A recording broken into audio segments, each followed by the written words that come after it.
Okay, today we're going to talk about biased versus unbiased samples and using sampling to predict. So this is biased versus unbiased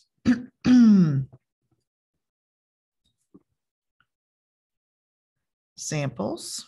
I can't write, obviously. And using samples to predict. All right, so when we're talking about a population, I'll define a couple of words. A population is an entire group of people or objects. So an example could be the residents of Texas. That's a population. Okay. A sample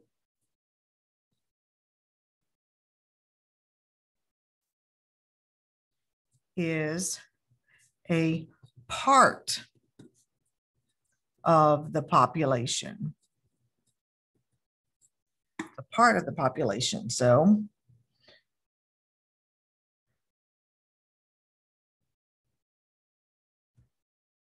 it could be the a sample of the population could be the residents of Texas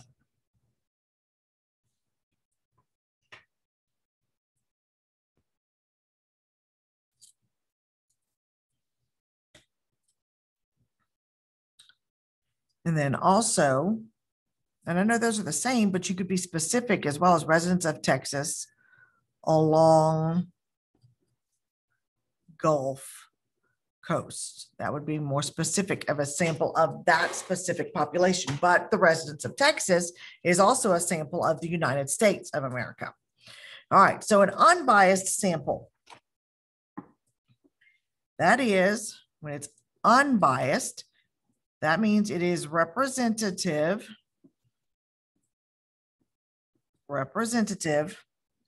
of the larger population. It's also, big thing is it is selected at random.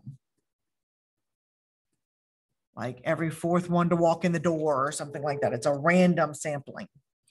And then the last one, it is large enough. It's got to be a decent size sampling. Large enough to provide accurate data. So asking the first 5 people that walk into the AT&T Stadium is not a good sample. Biased sample. That is a sample is not representative of the larger population and favors certain parts of the population. Like along the Gulf Coast may make that a biased sample. But if it's just the residents of Texas, that is just a sample.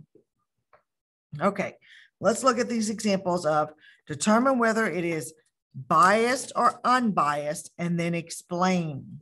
Explain means you have to have a verbal statement. You have to have a statement. All right, so for number one, to estimate the number of students in your school who play a sport outside of school, you decide to search, so it's estimate number of students who play a sport outside of school. You decide to survey, so we're surveying the players on the boys baseball team. Well, they already play a sport, okay? So this is considered to be biased. And the reason is since players on the baseball team already play a sport,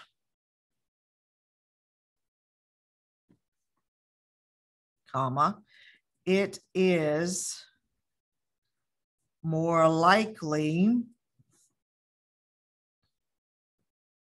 they will play on team outside of school. You see how it is a verbal statement explaining the reason why. All right, next example. Katie would like to approximate the number of students that own a pet. She decides to survey 5 students in her home room. Well, that's only 5 students. Even in this school, which is a smaller school, that's not a big enough sample. So this is biased. And you would say the sample is not large enough. Next example.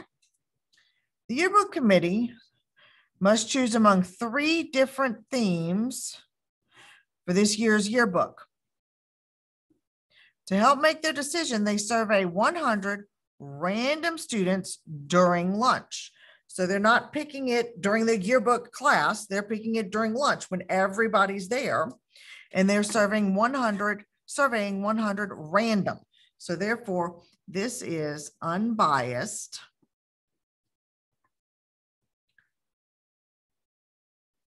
Sample represents population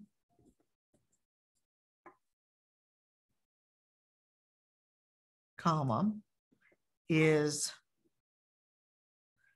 large enough and random. So it fits all of our criteria that we listed above. All right. One more, the last example on this page, I'm going to leave for you to do. And then we flip this page over. And we're looking at number 5. Okay, so we're predicting the outcome now. So the results of an unbiased sample are proportional. So if it's unbiased, it's proportional. Remember, predicting, we write a proportion, okay? So you can use unbiased sample results to make predictions about the population. Biased sample results you can't because it's not an accurate representation. So members of the marching band plan to sell cookie dough to raise money for new uniforms. They survey 60 students at random to determine their favorite type of cookie. The results are shown in the table below. So since it's at random, we can say this is an unbiased. What percent, so I'm looking for the percent of the students prefer sugar cookies. So remember it's, so I want sugar cookies.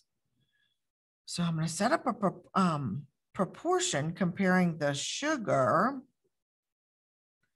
to the total, and then we've got the percent over 100. All right, so how many sugar cookies? There's 18 over, I got to figure out how many total. 60 was my total. So it's 18 over 60 equals X over 100. And now we solve the proportion, or you could just do the division. Divide the bottom into the top and move the decimal. It's your choice. So if I'm solving the proportion, we multiply diagonally and I get 60x equals 1800. Divide by 60, divide by 60. I can cross out one of those zeros because they cancel out. So I have 180 divided by 6. So that's going to give me x equals 30% as my final answer. All right, let's look at B.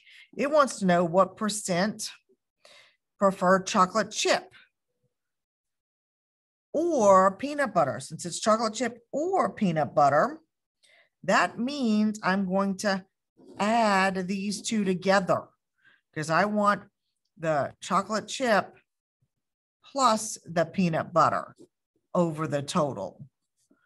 So that's going to give me 33 over 60 equals X over 100. Oh, this can be simplified because I can divide by 3, and this is going to become 11 over 20. And then I can see, oh, 20 times 5 times 5. So X equals 55%. All right. We've got the band. So we're still talking about the marching band.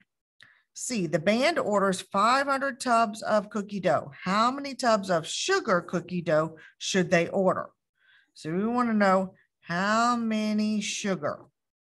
So I'm doing sugar over total. That's my comparison, my word ratio again. Okay, so I've got 18 over 60. Remember, my total's on the bottom right now. My total is 500. So I have X over 500. And now we see if we can simplify and solve, or we just go straight to multiplying and diagonal and solving the proportion. If I want to, I can see that, oh, 6 goes into 18. If I divide by 6 3 times, and then this is going to become a 10, which then I can see, oh, 10 times 50.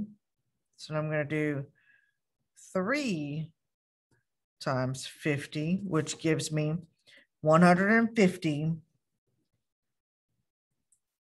tubs of sugar cookie dough. Or you can cross multiply and divide. Whichever method works is good for me. All right. Looking down here at number 7. Okay.